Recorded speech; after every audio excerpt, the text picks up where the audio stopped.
بسم اللہ الرحمن الرحیم۔ السلام علیکم۔ حضرت عبداللہ بن مبارک رحمہ اللہ کا واقعہ لکھا ہے کہ جب آپ مرض وفات میں تھے، لوگ آپ کی عیادت کرنے کے لیے آنے لگے۔ عیادت کے بارے میں حضور اقدس صلی اللہ علیہ وسلم کی تعلیم یہ ہے، من عاد منکم فلیخفف، یعنی جو شخص تم میں سے کسی بیمار کی عیادت کرنے جائے تو اس کو چاہیے کہ وہ ہلکی پھلکی عیادت کرے، بیمار کے پاس زیادہ دیر نہ بیٹھے، کیونکہ بعض اوقات مریض کو خلوت کی ضرورت ہوتی ہے اور لوگوں کی موجودگی میں وہ اپنا کام بے تکلفی سے انجام نہیں دے سکتا، اس لیے مختصراً عیادت کر کے چلے آؤ اور اسے راحت پہنچاؤ اور تکلیف مت پہنچاؤ۔ بہرحال حضرت عبداللہ بن مبارک بستر پر لیٹے ہوئے تھے، ایک صاحب عیادت کے لیے آ کر بیٹھ گئے اور ایسے جم کر بیٹھے کہ اٹھنے کا نام ہی نہیں لیتے تھے، اور بہت سے لوگ عیادت کے لیے آتے رہے اور مختصر ملاقات کر کے جاتے رہے، مگر وہ صاحب بیٹھے رہے،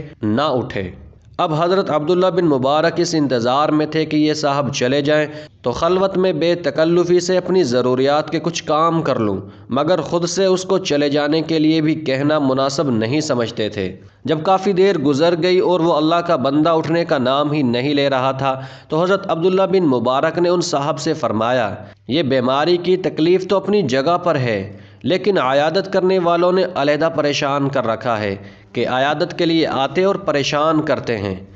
آپ کا مقصد یہ تھا کہ شاید یہ میری بات سمجھ کر چلا جائے، مگر وہ اللہ کا بندہ پھر بھی نہیں سمجھا، اور حضرت عبداللہ بن مبارک سے کہا کہ حضرت اگر آپ اجازت دیں تو کمرے کا دروازہ بند کر دوں تاکہ کوئی دوسرا شخص عیادت کے لیے نہ آئے۔ حضرت عبداللہ بن مبارک نے جواب دیا،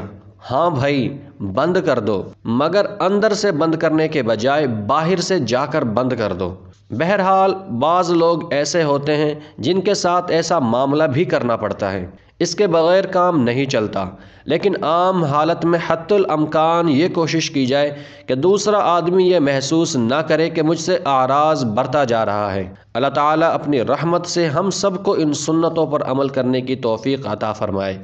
آمین۔